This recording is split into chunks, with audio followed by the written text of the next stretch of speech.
shelter like no other. Your name, let the nation sing it louder. 'Cause nothing has the power to save. Your name is a strong and mighty tower. Your name is a shelter like no other. Your name, let the nation sing it louder. 'Cause nothing has the power to save but your name.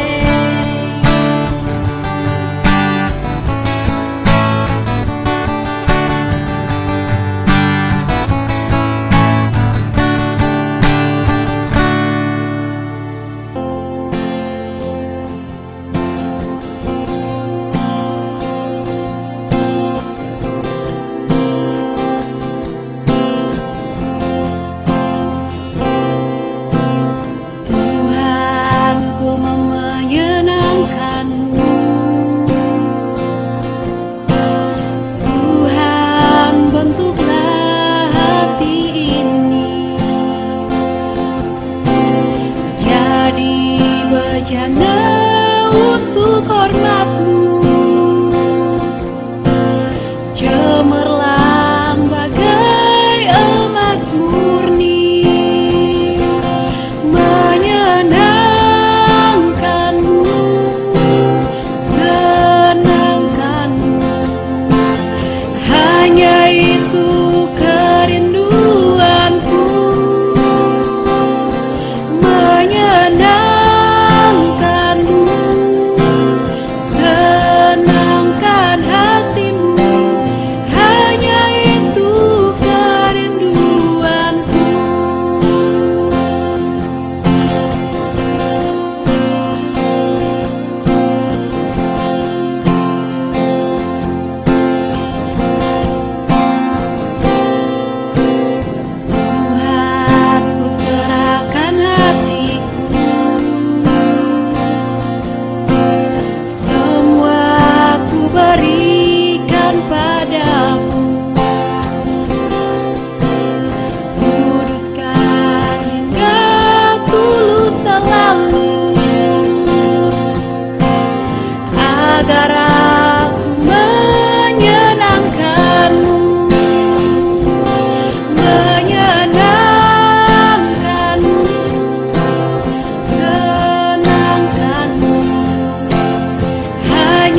Shalom, saudara yang dikasihi oleh Tuhan, teman-teman semua dari Shine Fellowship. Saya bersyukur atas kesempatan boleh melayani bersama teman-teman dari jarak jauh di pertemuan online kita. Sebelum kita mulai belajar firman Tuhan terambil dari kitab Yohanes, Injil Yohanes, mari kita berdoa terlebih dahulu. Bapa, kami sungguh bersyukur untuk hari yang indah, di mana kami boleh belajar firman-Mu. Tuhan memberkati hamba-Mu yang penuh dengan keterbatasan, dan kiranya firman yang disampaikan boleh menguatkan seluruh teman-teman dari Shine Fellowship. Terima kasih Bapa, di dalam Yesus kami berdoa. Baik saudara sekalian, kita akan belajar satu bagian firman Tuhan yang terambil dari Yohanes pasal 18 ayat 28 sampai Yohanes 19 ayat yang ke-16. Tema dari sharing saya atau khotbah saya malam hari ini, sore hari ini adalah God on trial, bahwa Allah disidangkan ya. Di dalam perikop ini kita akan melihat bagaimana Tuhan Yesus masuk sidang di depan Pontius Pilatus ya, dan masa di Yerusalem orang Yahudi, yaitu umatnya sendiri ya. Itu adalah salah satu ayat yang paling menyedihkan di Alkitab, Yohanes 1 ayat 11, yang berkata bahwa dia datang kepada umat kepunyaan dia sendiri, tapi mereka mereka menolak dia, saudara sekalian. Jadi ini sangat-sangat menyedihkan ya, tapi nanti kita akan melihat bagaimana Allah menggunakan semua peristiwa ya di dalam kisah ini, termasuk di dalam hidup kita, untuk mendatangkan kebaikan, bahkan mengerjakan sesuatu keajaiban di luar imajinasi kita, saudara sekalian. Mari kita buka Alkitab dan kita akan lihat bagian firman Tuhan ini ayat per ayat ya. Maka mereka membawa Yesus dari Kayafas ke gedung pengadilan. Ketika itu hari masih pagi. Mereka sendiri tidak masuk ke gedung pengadilan itu supaya jangan menajiskan diri, sebab mereka hendak makan Paskah. Teman-teman sekalian ya, Tuhan Yesus di momen berdoa di Taman Getsemani, dia ditangkap oleh pasukan Romawi yang dipimpin oleh Yudas untuk menangkap dia. Setelah itu dia dipukuli ulang-ulang dan dia dibawa ke dua sidangnya yang ilegal, sidang khusus dengan orang Yahudi yang malam hari ya. Dan dia sudah pasti sangat lelah, sudah dipukuli dan dihina ulang-ulang. Dan ini kan masih pagi ya, jadi sudah lewat satu malam tapi masih cukup pagi. Dia dibawa ke gedung pengadilan dari rumah Kayafas ya, yang adalah imam besar ya. Sebelumnya di Anas yang adalah ayah dari imam besar Kayafas ini, teman-teman sekalian ya. Nah, orang Yahudi sayangnya bahwa pada saat itu ya, sayang untuk mereka bahwa mereka menolak Yesus yang adalah Mesias yang sudah diprediksikan di perjanjian lama di kitab suci mereka. Mereka menolak Yesus, mereka iri kepada Yesus karena dia popular ya, popularitas yang mereka inginkan, dia mendapatkannya karena dia sendiri adalah Allah dan mereka bukan Allah ya. Ada orang berkata begini, saya tahu satu hal, bahwa ada Allah dan aku bukan dia ya. Ada satu Tuhan, Tuhan yang Maha Esa, dan datang dalam wujud manusia, itu Yesus Kristus, saudara sekalian. Orang Yahudi adalah di zamannya Yesus ya, adalah sangat munafik, dan juga mereka legalistiknya minta ampunnya. Sayang sekali ya, mereka munafik. Mereka buat aturan sendiri dan mengabaikan aturan Tuhan, dan bahkan tradisi mereka diutamakan melebihi firman Allah yang kekal ya, teman-teman sekalian ya. Mereka mudah atau mau melanggar firman Allah asal jangan mereka melanggar tradisi mereka, saudara sekalian. Mereka membuat dua sidang yang ilegal demi mereka ingin cepat-cepat Yesus diadili, karena mereka begitu benci dengan dia ya. Tuhan Yesus berkata di Matius 15, kamu mengabaikan firman Allah dan lebih mengutamakan tradisi, adat istiadat dari kalian. Kita harus hati-hati dan kita harus seperti Yesaya berkata ya, gentar terhadap firman Allah. Mari kita sama-sama gentar dan betul-betul anggap dengan serius keseluruhan firman Allah dan memelihara di dalam kehidupan kita sehari-hari. Jangan terlalu peduli budaya atau tradisi dari manusia, tapi lebih utamakan mentaati firman Allah, saudara sekalian. Ayat 29 dan 30 berkata, sebab itu Pilatus keluar mendapatkan mereka dan berkata, apakah tuduhan kamu terhadap orang ini? Jawab mereka kepadanya, jikalau ia bukan seorang penjahat, kami tidak menyerahkannya kepada kamu. Orang Yahudi memang pintar ya, dan orang Yahudi di zaman Yesus pintar ngomong, pintar memutarbalikan, dan ini kedengaran sangat meyakinkannya. Kalau dia bukan orang jahat, ngapain kami menyerahkan kepadamu? Artinya, pasti dia jahat ya, cara mereka ngomongnya. Mereka sudah begitu penuh dengan kebencian dan ingin mencelakakan Yesus, dan mereka mengeluarkan kata-kata seperti ini ya. Kita tahu ya dari sejarah, tapi juga dari teks di keempat Injil, bahwa Pilatus ini tidak suka dengan orang Yahudi. Dia juga dalam keadaan tegangnya, karena kalau ada kerusuhan, dia jabatan dia bisa dicabut ya teman-teman ya. Jadi dia tidak suka dengan orang Yahudi. Dia juga dia kan memerintah di daerah Palestina ya, di daerah Israel, dan kita sudah bisa lihat dari awal ya bahwa dia mau menghindari sesuatu seperti ini. Dia tidak mau mengadili Tuhan Yesus, saudara sekalian. Ayat 31 berkata, kata Pilatus kepada mereka, ambillah dia dan hakimilah dia menurut hukum Tauratmu. Kata orang-orang Yahudi itu, kami tidak diperbolehkan membunuh seseorang. Pilatus ini, dia pokoknya mau lepas tangan, dia ingin mereka urus sendiri. Ini bukan urusan aku, ini urusannya kalian terkait dengan hukum Tauratnya kalian. Aku orang Romawi, aku bukan orang Yahudi. Dan bagian aku adalah di Israel ini adalah supaya jangan ada kerusuhan. Dan kalau ada, saya bisa kena dari Kaiser sendiri gitu. Nah, jawab mereka lagi ya, mereka selalu ada alasannya, kami tidak diperbolehkan membunuh seseorang. Mereka jengkel juga karena mereka di bawah penindasan Romawi, bahkan orang Romawi sendiri mencabut, kerajaan Roma yang mencabut hak orang Yahudi untuk menjatuhkan hukuman mati kepada seseorang. Itulah sebabnya mereka mengatakan statement seperti ini, saudara. Ini agak cukup menarik ya dari zamannya sebelum abad pertama ya, atau di awal abad pertama, sebelum abad pertama mulai ya, jadi masih SM ya atau BC sebelum Masehi, before Christ ya.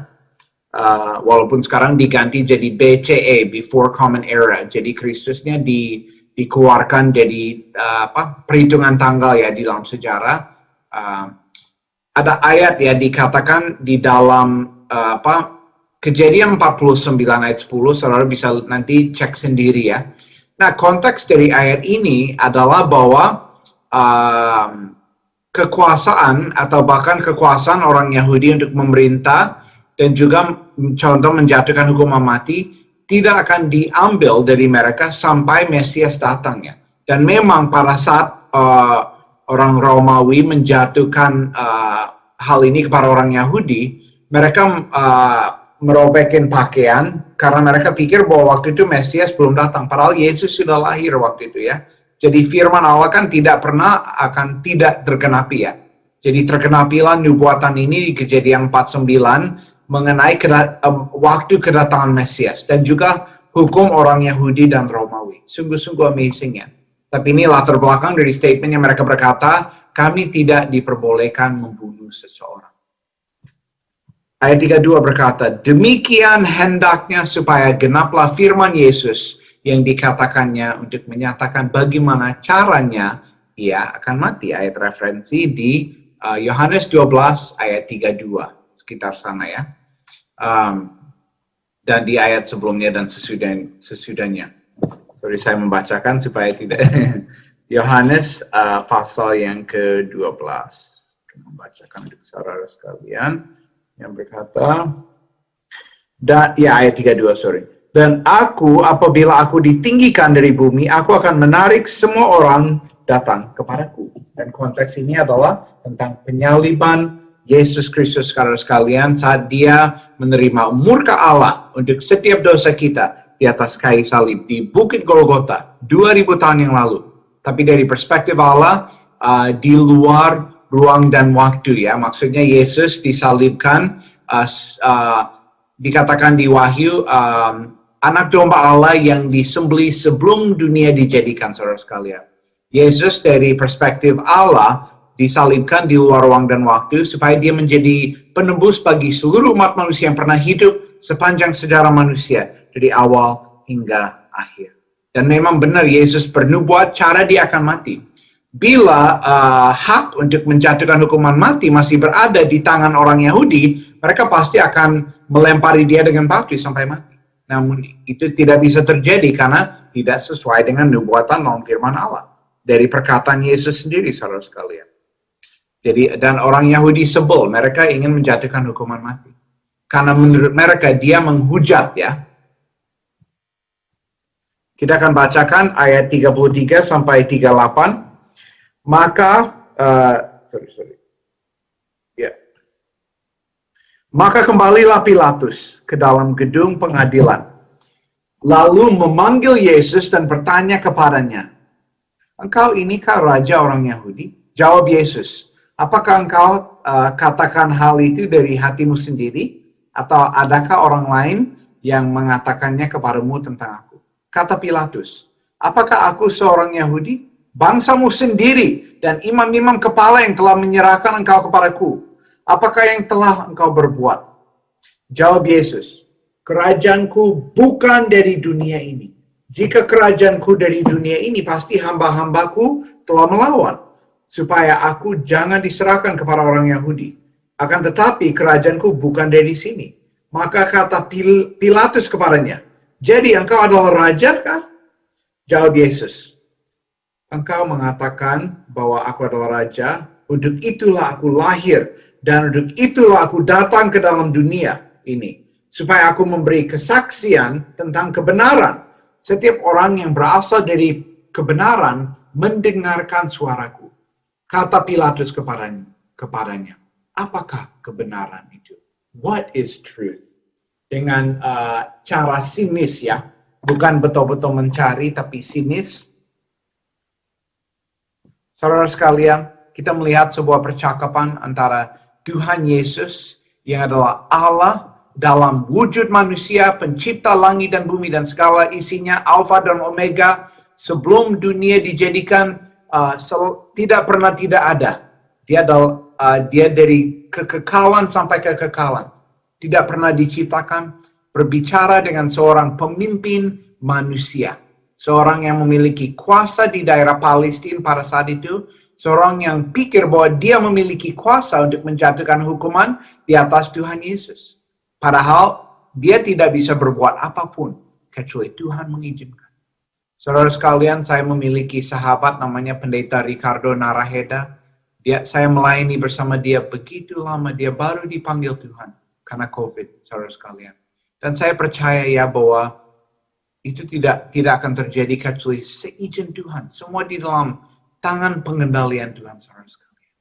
Dan apa yang terjadi kepada Tuhan Yesus, itu sesuai dengan rencana Tuhan. Pada saat itu, para muridnya betul-betul devastated ya. Mereka hancur. Mereka merasa bahwa harapan mereka sudah hilang. Kenapa? Karena mereka salah menafsirkan tujuan Yesus. Yesus datang ke dunia bukan untuk mendirikan kerajaan di dunia. Kalau memang begitu, pengikutnya akan melawan seperti tentara. Tapi kerajaan dia bukan di bumi pada saat itu, tapi di surga. Dan kerajaan dia kekal. Bumi akan berlalu dan segala isinya. Inilah kebenaran. Jadi dia tidak melawan. Dia datang sebagai domba Allah. Dia datang sebagai hamba yang rendah hati. Yang juga dihina, disiksa. Tidak melawan. Dan bahkan dibunuh buat setiap kita. Itu tujuan dia datang. Supaya kerajaan dia nanti datang kepada manusia. Supaya manusia yang hidup dan tinggal di dalam kegelapan oleh karena dosanya bisa ditebus dari akibat dosa ini. dan bisa dapat pemulihan di dalam relasi pribadi dengan Allah Bapa di surga yang menciptakan mereka, tapi mereka terpisah dari Dia oleh karena dosa mereka. Pilatus berkata, apa itu kebenarannya? Itu sebuah pertanyaan yang sangat umum dan sering dikatakan, what is truth ya? Jadi ada namanya relativism ya. Maksudnya, what's true for you is not true for me. Apa yang benar bagi Anda, belum tentu itu benar bagi saya gitu. Jadi itu seperti kayak kita menciptakan agama sendiri. Oh, jangan kamu terlalu sempit pikirannya. Kita harus pikir lebih luas dan lain sebagainya. Logika mereka ya. Padahal ya, bagi mereka logika itu benar ya. Tapi jangan lupa ya, otak kita cuma beratnya 1 kilogram dibandingkan seluruh semesta alam. Kalau dilintasi membutuhkan 47 miliar tahun cahaya untuk melintasinya. Jadi jangan pikir kita sebagai manusia pintar atau lebih tahu apalagi dari firman Allah, Alkitab kita.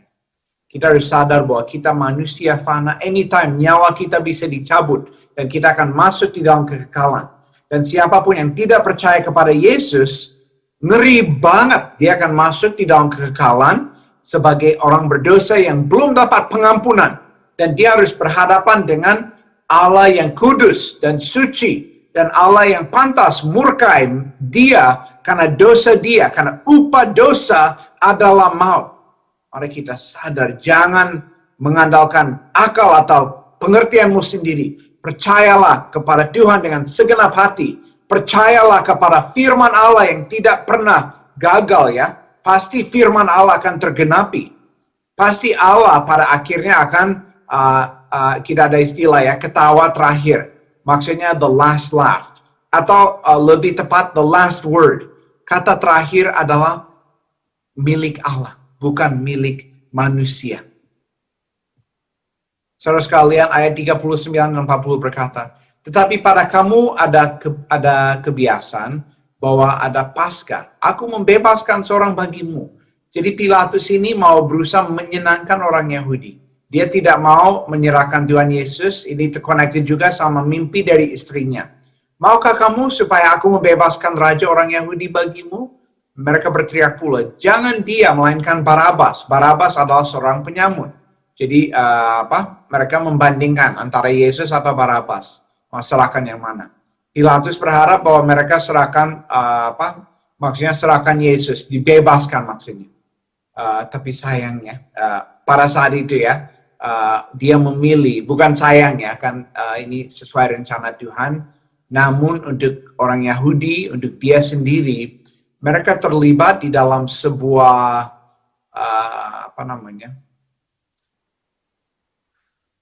apa yang mereka lakukan kepada Yesus itu dianggap dosa ya.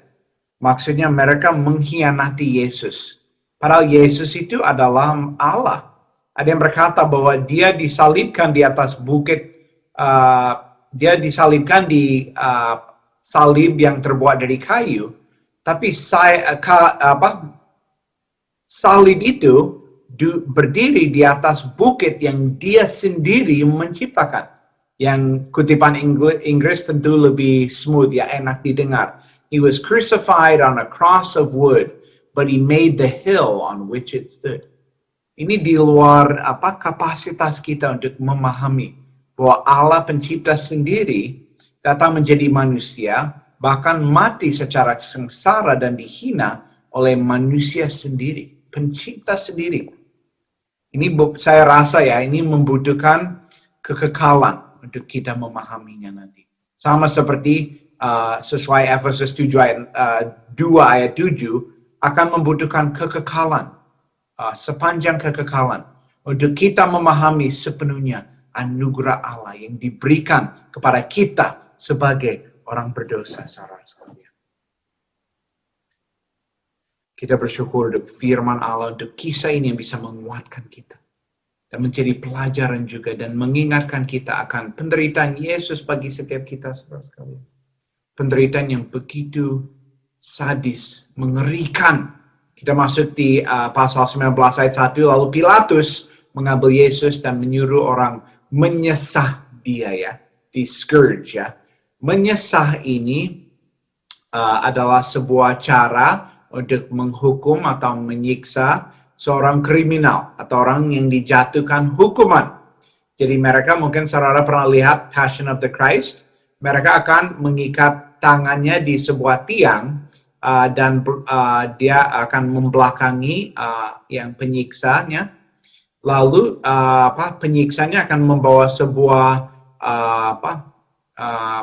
alat ya, a whip ya, untuk menyiksa dia.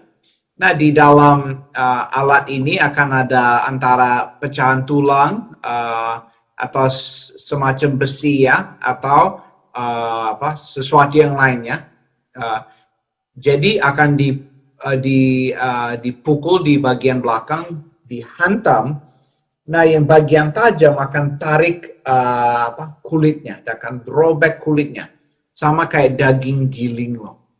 Nah, seringkali saudara sekalian, kriminal yang dikena disesal begini, dicambuk ya istilahnya, tidak selamat ya. Mereka meninggal karena kehabisan darah, saudara sekalian. Jadi kita nggak sadar, kita sering lihat Tuhan Yesus di atas salib dan ada beberapa luka dan lain sebagainya. Menurut saya guys ya, teman-temannya, bahwa apa yang kita melihat di film Passion of the Christ bahkan lebih parah lagi ya. Di Yesaya dikatakan Tuhan Yesus sudah tidak kelihatan seperti manusia lagi loh. Jadi di Passion of the Christ pun lebih parah lagi guys ya. Sungguh mengerikan sekali ya apa yang terjadi kepada Tuhan Yesus. Dan bayangkan ini semua buat kita. Ayat 2 dan 3 berkata, prajurit-prajurit menganyam sebuah mahkota duri dan menaruhnya di atas kepalanya. Mereka memakaikan dia jubah ungu dan sambil maju ke depan mereka berkata, "Salam hai Raja orang Yahudi." Lalu mereka menampar mukanya. Ini begitu menyedihkannya, Tuhan Yesus kita diperlakukan seperti ini oleh orang Yahudi, dan ini spesifik orang Romawi, prajurit-prajurit ya.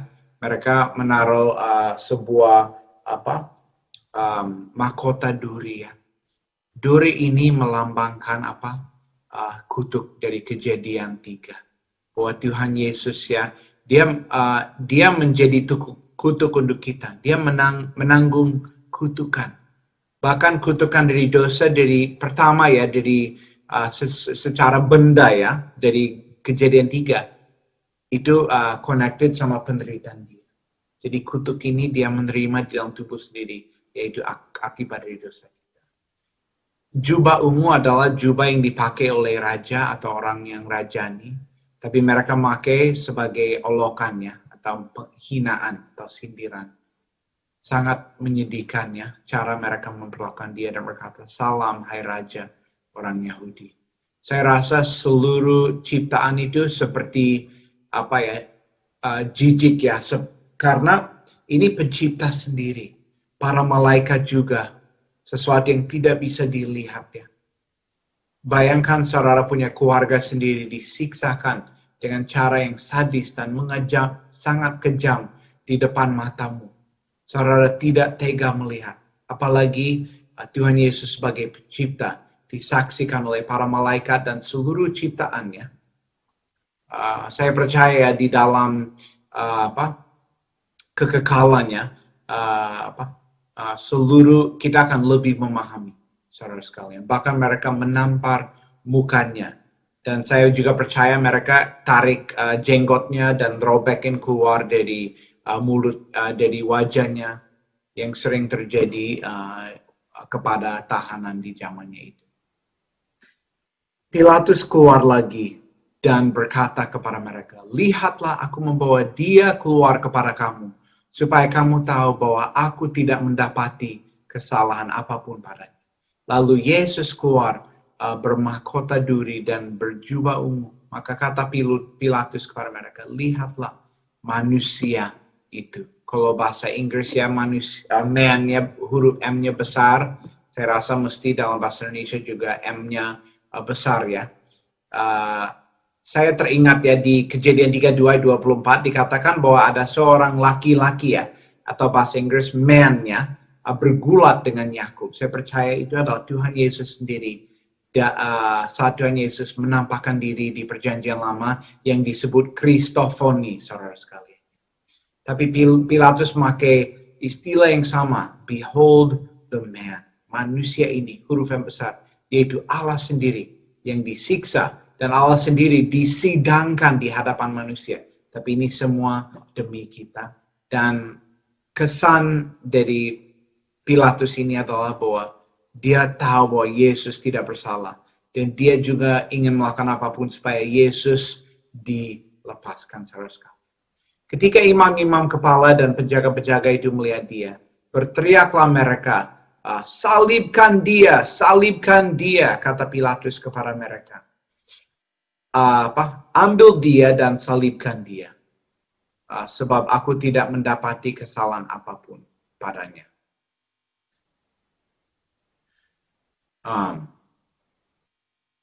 Jadi ya Pilatus ini betul-betul ingin lepas.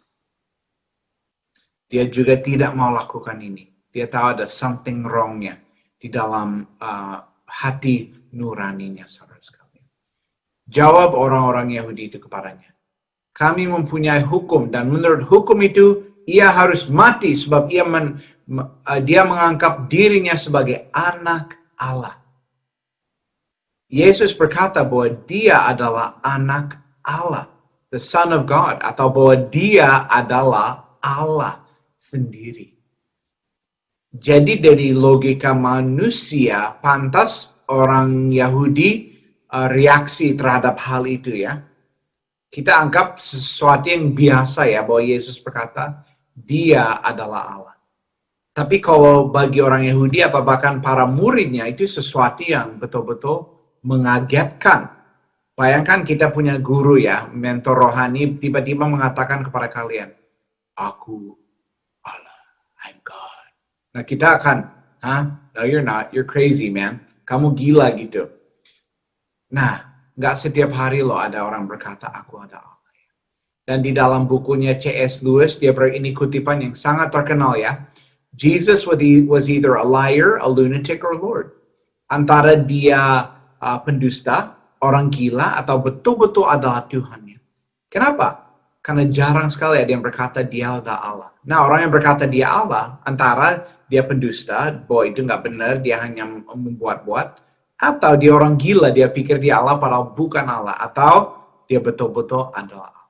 Dan terbukti loh, saudara sekalian, bahwa dia adalah betul-betul ada Allah. Karena dia bangkit dari antara orang mati. Baik, kita akan bacakan bagian ayat 8 sampai 11. Ketika ketika Pilatus mendengar perkataan itu, bertambah takutlah dia. Lalu ia masuk pula ke dalam gedung pengadilan dan berkata kepada Yesus, dari manakah asalmu? Tetapi Yesus tidak memberi jawab kepada mereka. Mereka berkata bahwa Yesus klaim dia adalah anak Allah. Dia pengen tahu Yesus berasal dari mana. Dia sudah ketakutan, saudara sekalian. Maka kata Pilatus kepadanya, tidakkah engkau mau bicara dengan aku? Tidakkah engkau tahu bahwa aku berkuasa untuk membebaskan engkau dan berkuasa juga untuk menyalibkan engkau? Yesus menjawab, engkau tidak mempunyai kuasa apapun terhadap aku, jikalau kuasa itu tidak diberikan kepadamu dari atas.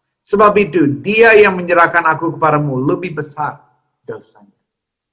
Saudara sekalian, Pilatus sudah ketakutan. Dia tahu ada something wrong-nya. Dan dia menduga Yesus, ya dia udah tahu Yesus bukan salah, tapi Yesus itu bukan just a regular man or person. Dia adalah somebody special dan jangan main-main sama dia. Dia ketakutan loh di dalam hati nurani. Tapi Yesus berkata ya, kamu nggak punya kuasa sama sekali. Saudara, semua ruler, pemimpin di dunia juga tidak punya kuasa. Karena Allah semesta alam duduk di atas takhta dan berdaulat ya, saudara sekalian. Juga di atas dunia ini dengan kondisi pandemi, apapun yang terjadi kepada kita, saya percaya Tuhan berdaulat dan in control. Makanya kita harus sepenuhnya serahkan setiap kekhawatiran, setiap penyesalan kepada Dia dan percaya, dan kita akan terlebih lagi memahami di dalam kekekalan bahwa ternyata Dia betul-betul in control, saudara. Nah, ini menunjukkan bahwa walaupun Allah in control, dan ini semua punya tujuan supaya Yesus mati bagi kita di salib. Tetap apa yang dilakukan orang Yahudi dan Pilatus, mereka berdosa. Tapi dosanya orang Yahudi lebih besar lagi, saudara. Sangat-sangat terbukti.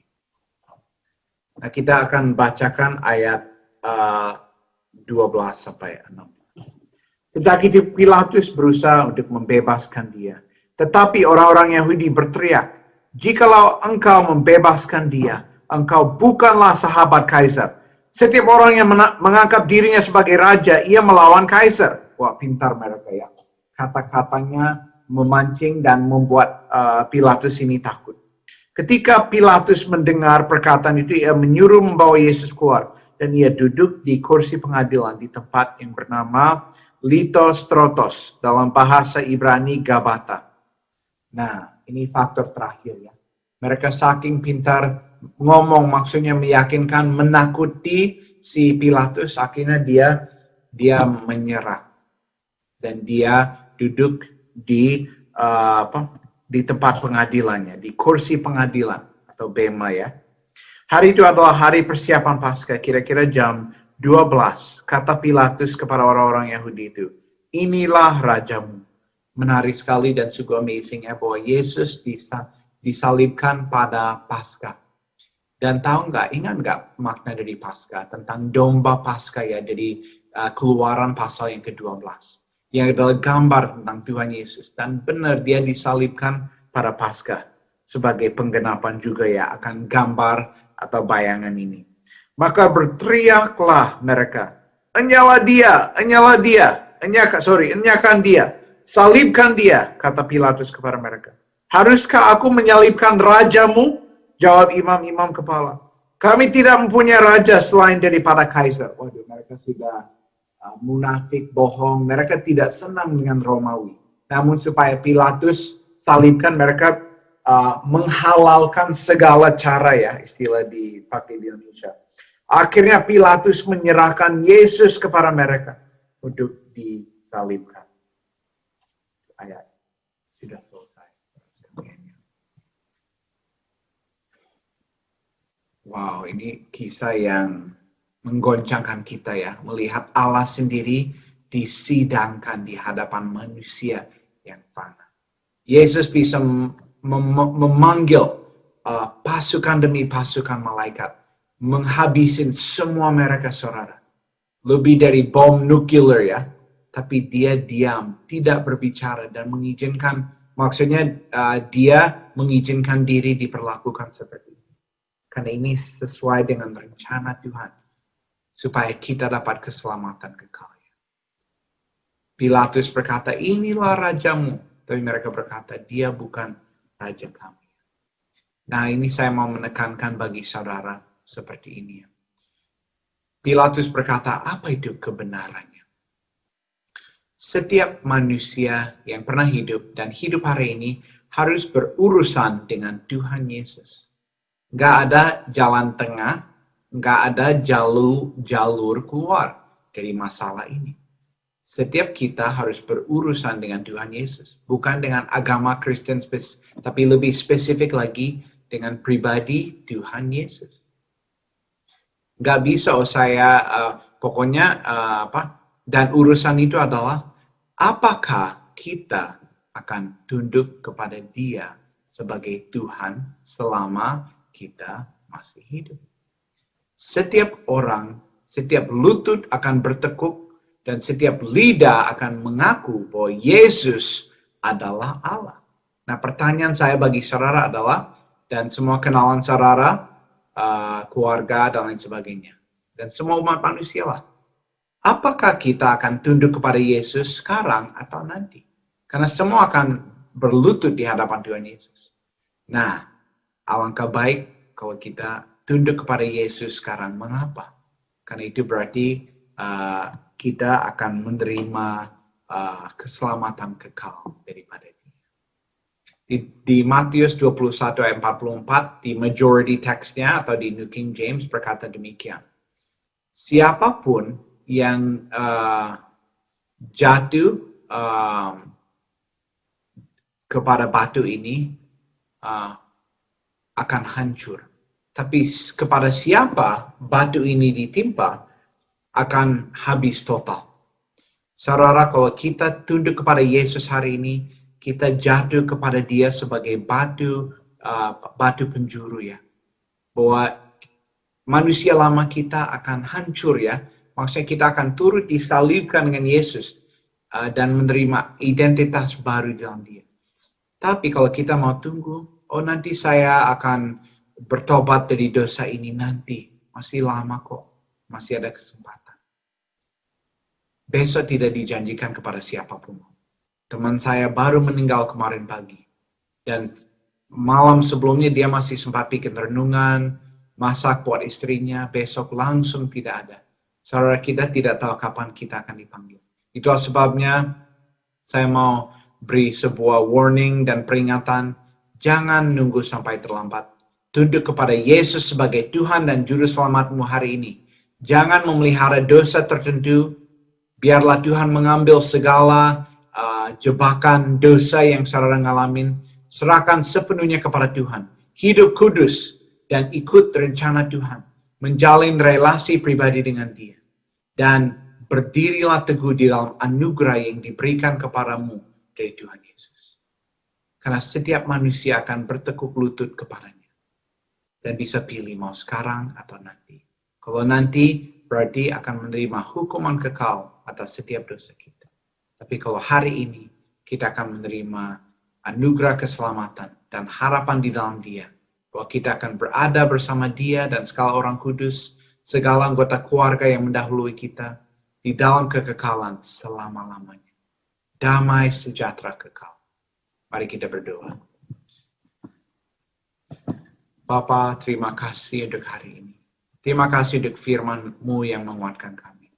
Kiranya firman Allah kami dapat tersimpan dalam hati kami.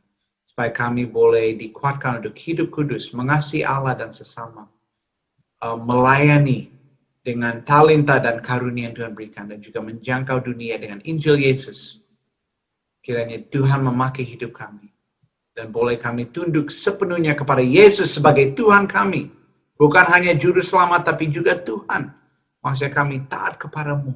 Dan juga mengasihimu lebih dari apapun di dunia. Dan juga menjadi saluran akan kasih. Terima kasih Bapa. Di dalam nama Yesus kami berdoa. Amin. Tuhan Yesus memberkati saudara sekalian.